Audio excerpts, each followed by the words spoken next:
Hello everyone. हम पढ़ रहे थे पॉलिनेशन, जिसमें हमने सेल्फ पॉलिनेशन, उसके टाइप्स एंड उसमें क्या अडेप्टेशंस होते हैं ये पढ़ लिया था। फिर हमने क्रॉस पॉलिनेशंस के बारे में पढ़ा था कि क्रॉस पॉलिनेशन आप किसे कहते हैं, एंड आज हम इसके टाइप्स के बारे में पढ़ेंगे। इससे पहले एक बार हम क्रॉस पॉलिनेशन के बारे में ब्रीफली समझ लेते हैं।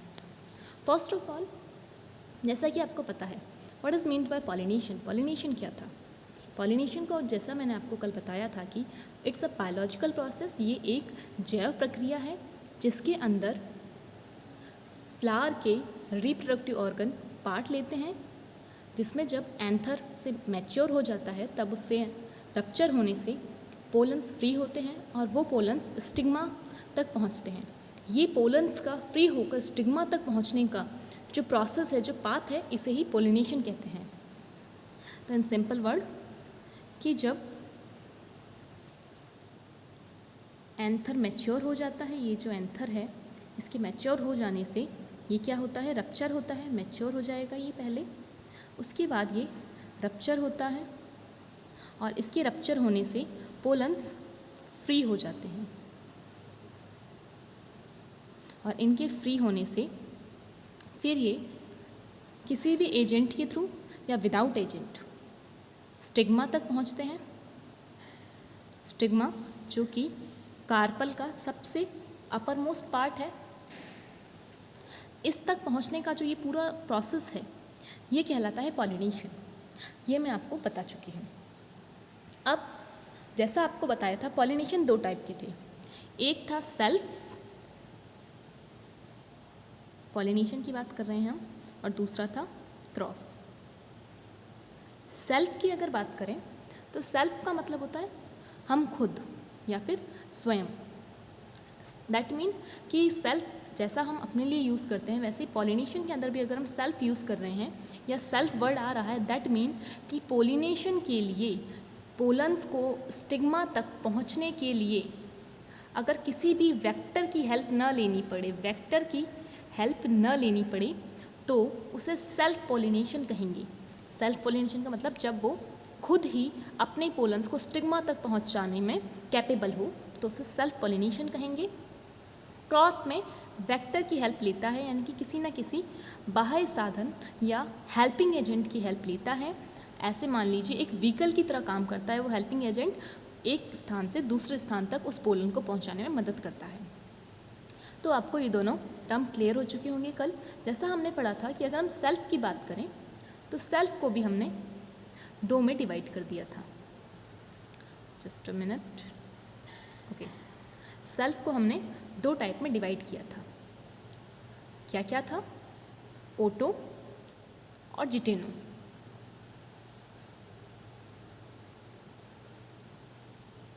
इन दोनों के अंदर ओटोगेमी या जिटेनोगेमी जो भी है, इनके अंदर अगर हम ओटो की बात करें तो ओटो का मतलब था कि अगर फ्लावर, एक प्लांट है, उस प्लांट पे बहुत सारे फ्लावर लगे हैं, ठीक है, अगर, और हर एक फ्लावर कैसा है, हर्मेफ्रोडाइट है, मेल और फीमेल रिप्रोडक्टिव ऑर्गन दोनों ही उसके पास हैं। हर फ्लावर के पास ऐसा है, हर फ्लावर कैसा है, हर्मेफ्रोडाइट है, मेल फीमेल दोनों पार्ट पास है उसके, यानी कि वो उभयलिंगी है, उभयलिंगी है। अगर ऐसी कंडीशन है उस प्लांट की तो उस पर सारे ही फ्लावर के पास क्या है, अपना अपना male and female reproductive organ है, अपनी अपनी स्टिग्मा एंड पोलन है। लेकिन अगर एक ही फ्लावर के अंदर पॉलिनेशन हो, यानी कि एक ही फ्लावर के अंदर पोलन बने और वो उसी फ्लावर की स्टिग्मा पर पहुँचे, तो ये जो प्रोसेस है, ये यहाँ से जो पहुँचेगा, इस प्रोसेस को कहते हैं ओटो पॉलिनेशन। ओटो का मतलब कि खुद ही के पोलन खुद ही की स्टिग्मा पर जा रहे हैं और इसमें जो नंबर ऑफ फ्लावर इंक्लूड होते हैं वो होता है एक। हमने जिटेनो की बात करी थी, इसके अंदर जब एक ही प्लांट के दो फ्लावर इन्वॉल्व हो, नंबर ऑफ फ्लावर कितने होते हैं? 2, लेकिन कंडीशन क्या है? दोनों ही एक ही प्लांट की होनी चाहिए। जेनेटिक मेकअप दोनों का सेम होना चाहिए। जेनेटिक मेकअप सेम का मतलब एक ही प्लांट रिस्पॉन्सिबल हो। ऐसा नहीं कि एक ही प्लांट की आपने 2 स्पीसीज को भी आप सेल्फ में ले रहे हैं, ऐसा नहीं होगा। एक ही प्लांट के अगर 2 फ्लावर इन्वॉल्व हो रहे हैं तो उसे आप जिटोनोगेमी के अंदर लेते हैं। जिटोनोगेमी को आपने हिंदी में क्या कहा था कल? जैसा कि मैंने आपको बताया था कि अगर हम जिटोनो को बोलते हैं तो जिटोनो का मतलब होता है सजात पुष्पी परागण, यानी कि एक ही प्लांट के 2 फ्लावर के बीच में। सजात पुष्पी, हिंदी में इसे कहा था सजात पुष्पी। ये सब मैं आपको कल क्लियर करवा चुकी थी। इसके बाद हमने क्रॉस पॉलिनेशन के बारे में पढ़ा था। अब क्रॉस पॉलिनेशन, क्रॉस के अंदर भी सिंपल सा वर्ड अगर हम याद रखें तो क्रॉस के अंदर 2 डिफरेंट प्लांट एक नहीं होगा। जो नंबर ऑफ प्लांट हैं, जैसे सेल्फ के अंदर हम नंबर ऑफ प्लांट कितना लेते थे? सेल्फ के अंदर नंबर ऑफ प्लांट 1 होता था, लेकिन नंबर ऑफ फ्लावर ओटो के अंदर 1 और जिटोनो के अंदर 2। ये थे नंबर ऑफ फ्लावर और ये थे नंबर ऑफ प्लांट। तो ये तो हमने सेल्फ के अंदर पढ़ा था। लेकिन अगर हम बात करें क्रॉस पॉलिनेशन की तो इसके अंदर नंबर ऑफ प्लांट हैं वो होंगे 2। अब वो 2 प्लांट सेम स्पीसीज के हो सकते हैं, 2 डिफरेंट स्पीसीज हो सकती हैं, 2 जीनस हो सकते हैं। अब ये तो पॉसिबल है, लेकिन 2 जीनस या 2 डिफरेंट स्पीसीज के बीच में पॉलिनेशन कराना इज़ टू डिफ़िकल्ट। कि इन दोनों, ये जो कंडीशन है ये नेचर में बहुत रेयर पॉसिबल होती हैं। कि ठीक है सेम स्पीसीज के 2 प्लांट के बीच में फिर भी पॉसिबल है, फिर भी कुछ चांसेस हैं कि सेम स्पीसीज के 2 मेंबर्स के बीच हो जाए, लेकिन 2 डिफरेंट स्पीसीज के मेंबर के बीच पॉलिनेशन हो या तो डिफरेंट जीनस के बीच में तो पॉलिनेशन हो नेचर में, इट्स नॉट पॉसिबल। नेचर में तो नहीं है। इसके लिए क्या किया जाता है? इसके लिए आर्टिफिशियली पॉलिनेशन कराया जाता है, जिसे कहते हैं हाइब्रिडाइजेशन, संकरण। अब वैसे तो आप इस क्रॉस पॉलिनेशन को भी क्या कह सकते हैं? हाइब्रिडाइजेशन, संकरण कह सकते हैं, क्योंकि इसके अंदर 2 डिफरेंट प्लांट को लिया गया है, 2 डिफरेंट जीनोटिक मेकअप वाले प्लांट को लेके उनके बीच में पॉलिनेशन कराया है, जिससे कि आगे जाके जब फर्टिलाइजेशन होगा तो 2 डिफरेंट टाइप के आपको जीन मिलेंगे उसके अंदर। चलिए यहाँ तक की बात क्लियर होती है। अब बात करते हैं कि क्रॉस पॉलिनेशन को भी हमने 2 में सब डिवाइड किया था, यानी कि हमने पढ़ा था कि ये भी 2 में सब डिवाइडेड है। क्या नाम था? एक का नाम था एलोगेमी और एक का नाम था जीनोगेमी। एलोगेमी एंड जीनोगेमी, जैसा मैंने आपको बताया था कि जब भी एलो वर्ड है, एलो का मतलब होता है डिफरेंट, तो यहाँ पर एलो का मतलब था कि अगर एक ही स्पीसीज के 2 प्लांट लिए जाएं, जैसे ओटो के अंदर क्या किया जा रहा था, यानी कि सेल्फ पॉलिनेशन के अंदर क्या किया जाता है? सेल्फ से थोड़ा सा अपर लेवल का एलो आता है। सेल्फ के अंदर पहले एक फ्लावर के अंदर कराया, एक ही प्लांट की, फिर 2 अलग अलग फ्लावर के अंदर कराया। अब थोड़ा सा अपर लेवल पे जाइए तो एलो आता है कि अब क्या करें, नंबर ऑफ प्लांट 2 ले लिए, लेकिन उनकी स्पीसीज अभी भी सेम है, यानी कि एक ही प्लांट है उसकी 2 स्पीसीज हैं।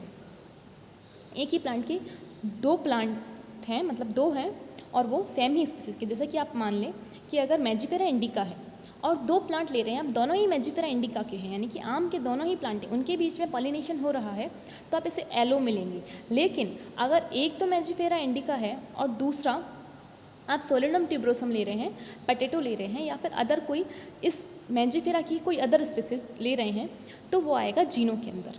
तो अगर डिफरेंट स्पीसीज या जीनस लिया जाए तो वो आता है जीनो के अंदर, लेकिन अगर सेम स्पीसीज के 2 प्लांट लिए जाएँ तो वो आता है एलो के अंदर। ये सब हम लास्ट क्लास के अंदर क्लियर कर चुके थे। आज हम इसकी टाइप्स के बारे में पढ़ेंगे। अब फर्स्ट ऑफ ऑल कि इसके टाइप्स किस बेसिस पे किए गए। जैसा कि आपको पता है कि क्रॉस पॉलिनेशन के अंदर क्या होता है। चलिए यहाँ आते हैं।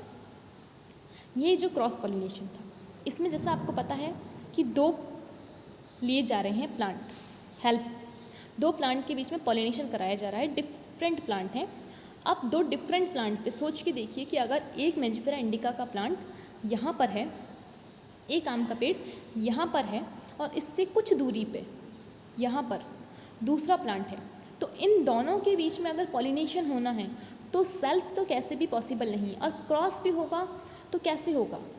मतलब इसके पोलन्स को इसकी स्टिग्मा तक पहुंचने के लिए किसी न किसी वेक्टर की ज़रूरत होती है, किसी न किसी हेल्पिंग एजेंट की ज़रूरत होती है, और उस हेल्पिंग एजेंट को वेक्टर कहते हैं। उसके बेसिस पे क्रॉस पॉलिनेशन को डिफरेंट सब टाइप्स में डिवाइड किया गया है। So first of all start करते हैं। देखिए यहाँ पर क्रॉस पॉलिनेशन को अगर हम वेक्टर्स के बेसिस पे डिवाइड करें सुपरफिशियली, तो हम इसे कह सकते हैं कि नेचर में दो तरह के वेक्टर होते हैं। वेक्टर मान लीजिए, चाहे फैक्टर बोल लीजिए, या आप हेल्पिंग एजेंट बोल लीजिए, सब एक ही चीज़ है। तो नेचर में दो तरह के एजेंट होते हैं, एक होते हैं एबायोटिक और दूसरे होते हैं बायोटिक। एबायोटिक के अंदर क्या आता है, अगर हम एक बार इस पॉलिनेशन को साइड में रखते हुए सिर्फ सिंपल बात करें नेचर की, तो नेचर में आप दो टर्म्स पढ़ते हैं, या फिर इकोलॉजी की बात करें तो आप इसमें दो टर्म्स पढ़ते हैं, एबायोटिक एंड बायोटिक।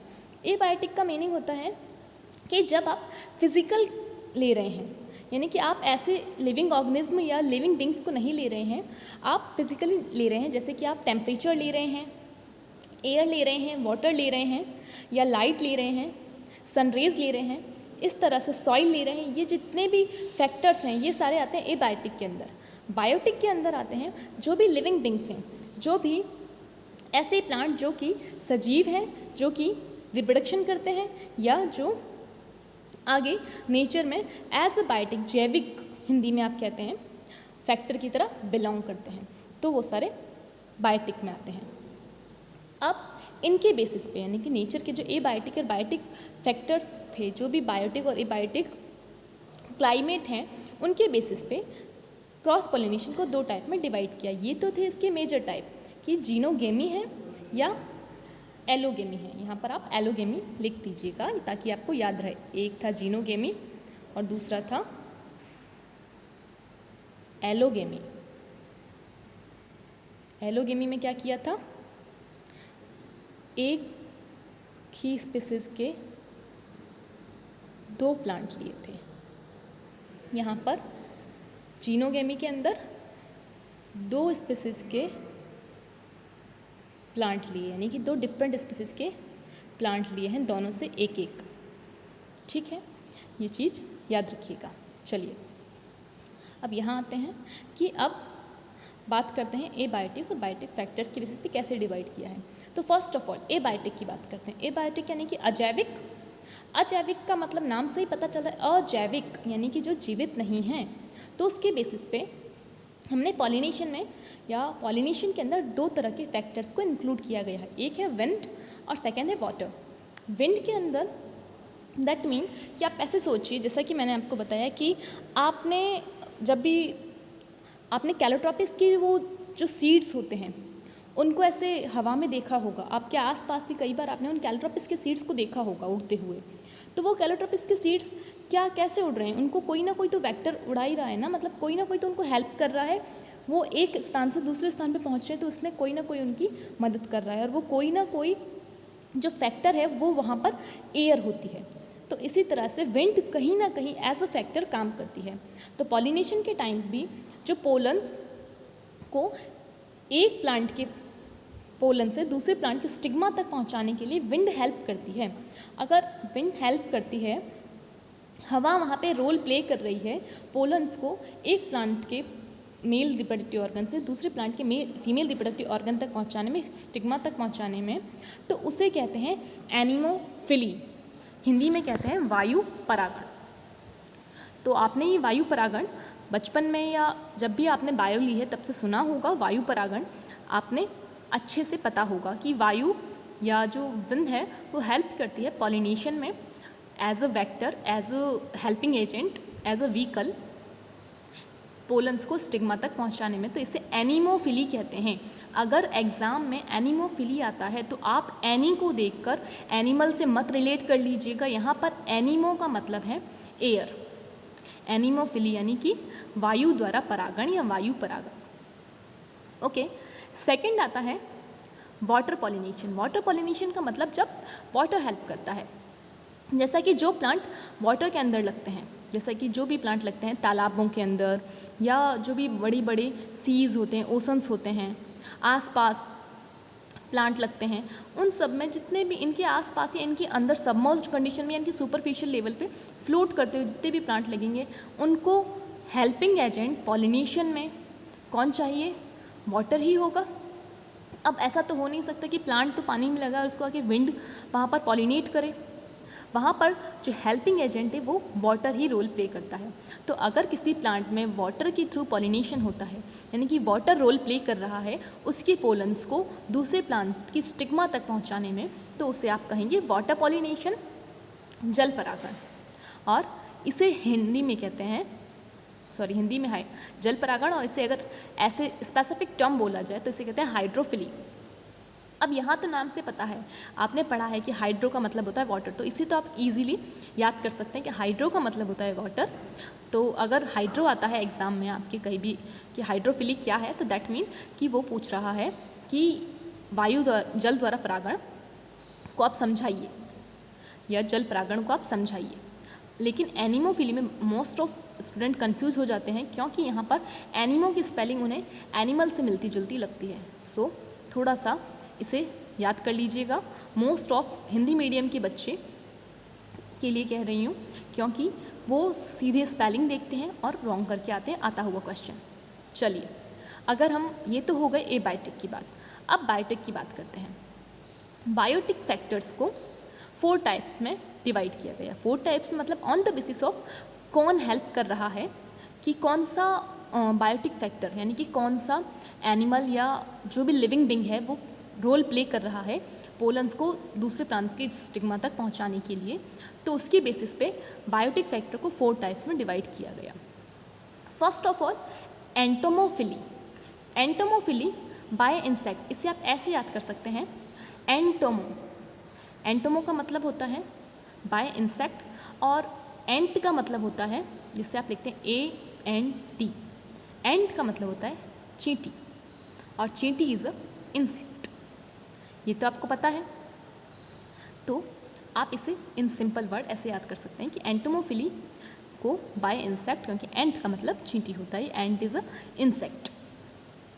चलिए, एंटोमोफिली का मतलब होता है हिंदी में कीट परागण। कीट परागण, या फिर लिखें entomophily, that mean by insect अगर पॉलिनेशन होता है तो वो एंटोमोफिली में आएगा। सेकंड आता है चिरोप्टेरोफिली। चिरोप्टेरोफिली, अब यहाँ पर मैं आपको एक पहले चिरोप्टेरोफिली से ऑर्निथोफिली के बारे में बताऊंगी, क्योंकि मेनली नेचर में वाटर होगा, विंड होगा, वाटर होगा, एंटोमो हो सकता है, ऑर्निथोफिली भी मिल जाएगा, लेकिन चिरोप्टेरोफिली और मेलिकोफिली रेयर मिलते हैं। चिरोप्टेरोफिली फिर भी मिल जाएगा, मेलिकोफिली बहुत रेयर मिलता है। तो अब आते हैं हम ऑर्निथोफिली के अंदर। ऑर्निथोफिली क्या होता है? तो ऑर्निथोफिली में आता है जब बर्ड्स हेल्प करें, यानी कि जब बर्ड्स पोलन्स को स्टिग्मा तक पहुंचाने में हेल्प करते हैं, तो उसको बोलते हैं ऑर्निथोफिली बाय बर्ड्स पॉलिनेशन की, और इसे हिंदी में कहा जाता है पक्षी परागण। क्या कहा जाता है? पक्षी परागण। नाम से ही पता चल रहा है। तो आपको हिंदी मीडियम वाले बच्चों, मैं बार बार आपको इसलिए बोलती हूँ क्योंकि एग्ज़ाम में सीधे टर्म्स आती हैं, यहाँ से पुट कर दी जाती हैं, और आप आता हुआ क्वेश्चन गलत करके आ जाते हैं। इसलिए थोड़ा सा टर्म्स पे ध्यान दीजिएगा, जैसे भी आप याद कर पाएँ उस ट्रिक से इसे याद कर लीजिएगा। चलिए, ऑर्निथोफिली समझ में आ चुका होगा bye birds, entomophily bye insect. अब आता है चिरोप्टेरोफिली। चिरोप्टेरोफिली का मतलब होता है बाय बैट्स। चिरोप्टेरोफिली में आते हैं बाय बैट्स। अब बैट्स क्या होता है? बैट्स मतलब वो आप जो बैट बॉल खेलते हैं वो वाला बैट्स नहीं, बैट्स का मतलब चमगादड़। तो चिरोप्टेरोफिली में आते हैं ऐसे प्लांट जो कि जिनका पॉलिनेशन बाय बैट्स होता है, यानी कि उनमें जो चमगादड़ हैं वो हेल्प करते हैं पॉलिनेशन के अंदर, तो इससे आप कहते हैं चिरोप्टेरोफिली, या फिर हिंदी में कहेंगे चमगादड़ परागण। तो आपको इस तरह से हिंदी में स्पेसिफिक टर्म तो बिल्कुल नहीं मिलेगा कि पक्षी परागण बताइए या चमगादड़ परागण बताइए, तो उस जो क्वेश्चन है उसका ट्विस्ट ही चला जाएगा। इसलिए वो सीधे ही टर्म देते हैं कि व्हाट इज़ अ चिरोप्टेरोफिली या व्हाट इज़ एंटोमोफिली, एनिमोफिली। वो क्वेश्चन भी ऐसे देते हैं जो बहुत ज़्यादा आपको कंफ्यूजिंग लगते हो, लाइक एनिमोफिली जहाँ पे आप एनिमल से रिलेट कर लेते हैं, एंटोमोफिली को आप भूल सकते हैं, चिरोप्टेरोफिली। तो आप ये जो बायोटिक फैक्टर्स के जितने भी टर्म्स हैं और क्रॉस पॉलिनेशन के जितने भी टर्म्स हैं इन्हें याद रखिएगा। टर्म्स को स्पेसिफिकली इंग्लिश में भी याद रख लीजिएगा ताकि आप क्वेश्चन रॉन्ग ना करें। Last one is malacophily. अब मेलेकोफिली क्या होता है? मेलेकोफिली में आते हैं बाय स्नेल्स। स्नेल्स आप लोगों ने देखी होगी, जैसे कहते हैं कि स्नेल से धीरा कोई नहीं है। आपने एक छोटा सा ऐसा कीड़ा देखा होगा जो बहुत ही धीरे धीरे चलता है, जिसके यहाँ पे एंटीने होते हैं और वो बड़ा ही आराम से मस्ती में चलता है अपने। ये आपने देख रखा होगा इस तरह का। ये ज़्यादातर आपको मोलस्क है ये एक तरह से, और ये आपको जो ओशंस के आसपास का इलाका है जहाँ पे मोलस्क मिलते हैं, क्रेटेशियस मतलब जिनके ऊपर जो वो आप शंख जिन्हें देखते हैं या जो भी आप मोलस्क में लेते हैं उस तरह के अंदर आपको यहाँ पे ये मिल जाते हैं। वहाँ पर आपको स्नेल मिल जाएगा और ये अपने ऊपर कोटिंग कर लेता है, लेकिन ये बड़े ही मज़े से चलता है। तो इस तरह का ये जो स्नेल है इसके थ्रू अगर कोई परागण होता है या कोई पॉलिनेशन होता है तो उसको बोलते हैं मेलेकोफिली, कि बाय स्नेल्स अगर परागण हो तो उसे बोलेंगे मेलेकोफिली। आई होप आपको ये टर्म समझ में आ गई हो सारी। चलिए अब मैं आपसे रिक्वेस्ट करूँगी कि जो भी मैंने आपको बोला है इन्हें अच्छे से पढ़ लीजिएगा, क्योंकि क्वेश्चन ज़रूर आता है यहाँ पर, क्योंकि यहाँ पे जो सारी टर्म्स हैं वो बहुत यूनिक होती हैं और वहाँ पर आप आते हुए क्वेश्चन गलत करके आते हैं। तो पढ़ लीजिएगा। अगर आपको नहीं समझ में आता है तो मुझसे पूछ लीजिएगा। अब इनके बारे में हम नेक्स्ट क्लास के अंदर डिटेल से स्टडी करेंगे कि वाइंड पॉलिनेशन, वाटर पॉलिनेशन, जितने भी पॉलिनेशन हैं इनके लिए क्या अडेप्टेशन होनी चाहिए प्लांट के अंदर और इनके क्या एग्जाम्पल्स हैं नेचर में। चलिए टिल देन लर्न करते रहिए। Thank you.